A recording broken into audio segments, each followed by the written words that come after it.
Hey there. Welcome to CyberPulse by Quantum Shield, the podcast where we make cybersecurity less intimidating and a lot more exciting. Every episode, we're diving into the latest digital drama, from sneaky hackers to the coolest defense strategies, all while sharing tips you can actually use. So grab a coffee, get comfy, and let's navigate this crazy digital world together.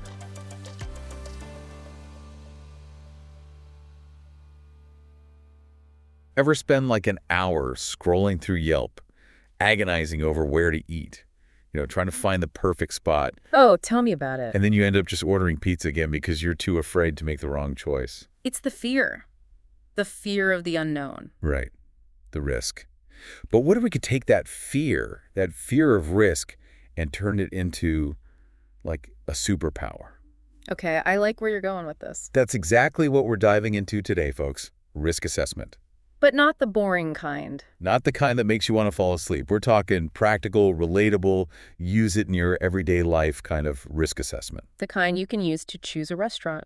Or to make a life-changing decision. That's right. And to help us navigate these treacherous waters, we have an expert who's seen it all. Someone who helps people make risk their friend, not their enemy. So no pressure there. None at all. I love that. Making risk your friend. Because it's not about pretending we can predict the future. Right.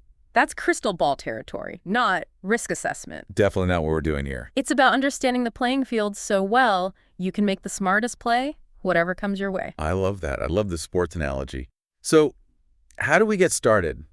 Our sources all seem to agree on a certain framework, and when I read it, it just clicked for me. Okay, lay it on me. Okay. Imagine you're defending a castle. Okay, I'm with you. I can do castles. Right. Everyone loves a good castle story. Not just from a dragon attack, though that's important too. Dragons are a real threat. You got to watch out for those. They are. We're talking about any threat. Okay. So what's step one? Well, first things first. You got to know what you're protecting. You take inventory, right? Okay. Figure out what matters most. Right.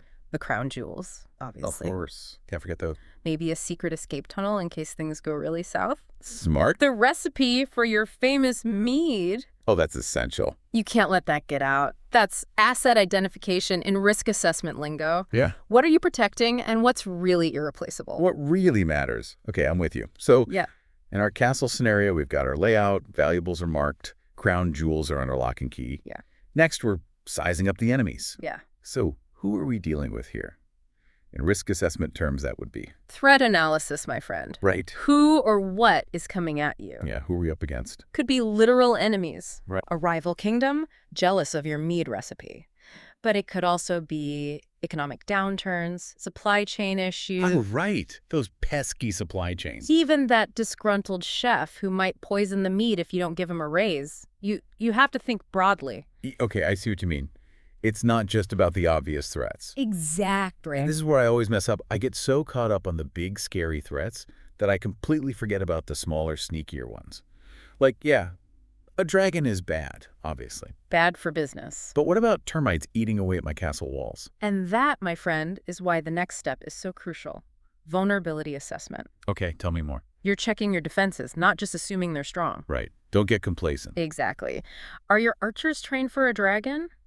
Is the drawbridge rusty? Oh, good point. You're looking for weak points. Those gaps between what you think is protected and what actually is. I get it. It's like you might think you have the best defenses, but if your archers are all scared of heights, a dragon is going to be a big problem. A big fire-breathing problem.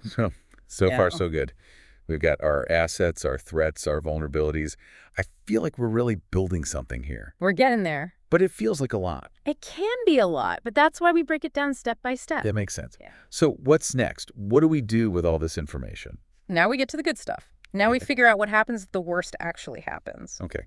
So what if, despite our best efforts, the dragon gets in? Exactly. That's impact analysis. Right. Say the dragon does get in. Well- What's the damage? Right. Because a dragon getting into the kitchen is very different from a dragon getting the crown jewels. Exactly. Does it burn down the whole castle or just the guest wing? Losing the crown jewels would be a disaster. Losing that spare set of silverware, maybe not so much. Not ideal, Yeah. but we can live without it. Okay, so this is where we move from gut feelings to something a bit more structured, right? Precisely. The source material talks about qualitative analysis, Yes. which honestly sounds a bit intimidating. It sounds scarier than it is. Because you explained it to me earlier and it just clicked. It really is about bringing some reasoned judgment into the mix. Yeah. Think about it like this. Okay. You're reading online reviews for a new restaurant. There's no fancy algorithm. You're not crunching data or anything. No spreadsheets involved? Yeah. But you're still making a judgment call based on what others have experienced. Sure. Yeah. That's qualitative risk assessment in action. Huh. Yeah. You're weighing opinions, comparing experiences, and deciding if the risk of a bad meal is worth taking. I guess I do that all the time. And sometimes a simple pro-con list is all you need for that, right? Exactly. But then our sources also mention things like risk matrices and scales. Should I be making spreadsheets for every decision now? Listen, if spreadsheets are your love language, go for it. But really, it depends on the scale of the decision. Choosing a restaurant, a pro-con list is perfect. Investing your life savings, yeah, you might want something a bit more robust. Just the tad. A risk matrix is just a way to visualize the likelihood and impact of different risks. Picture a simple 2x2 grid. One axis is how likely something is to happen. The other is how big a deal it would be if it did. Suddenly, you can see which risks need the most attention. That visual really helps. So we've talked about the feel of risks, but what about the numbers? Our sources also mentioned quantitative analysis, which, I'll be honest, made me sweat a little. But you explained it in a way that even I could grasp. The numbers can be intimidating, but think of it like a financial forecast, Okay. not a prophecy. Right. We're not trying to predict the future down to the penny. Exactly. But to get a clearer picture of what we're dealing with. So tell me more about these acronyms I saw. Things like SLE, ALE. It all sounded a bit like alphabet soup to me. Haha, fair enough. So SLE, or single loss expectancy, is the worst case scenario. If this one thing goes wrong, what's the maximum damage? Okay, that makes sense. ALE, or annualized loss expectancy, is more like your insurance premium. It factors in how often this bad thing might happen. And then there's ROI, or return on security investment, which is all about figuring out if the cost of preventing a risk is worth the potential payoff. So even if we don't become math whizzes overnight, even doing some back-of-the-napkin calculations on potential losses or gains can be surprisingly insightful, right? Absolutely. You start to see things a little differently. You do. And that leads us to, I think, the true heart of risk management, prioritization. Okay, tell me more about that. So you've identified your assets, threats, potential impacts, maybe even crunched some numbers. Now what? Yeah, what do we do with all this? Resources are always limited, whether that's time, money, or energy. You have to make tough choices about where to focus your efforts. Which can feel overwhelming. It absolutely can. But having this framework, it makes it feel less like guessing and more like a strategic game plan. Precisely. I like it. Remember that castle. Yeah. Let's say you have limited resources for defense. Do you invest in a dragon-slaying catapult or reinforce the walls against invaders?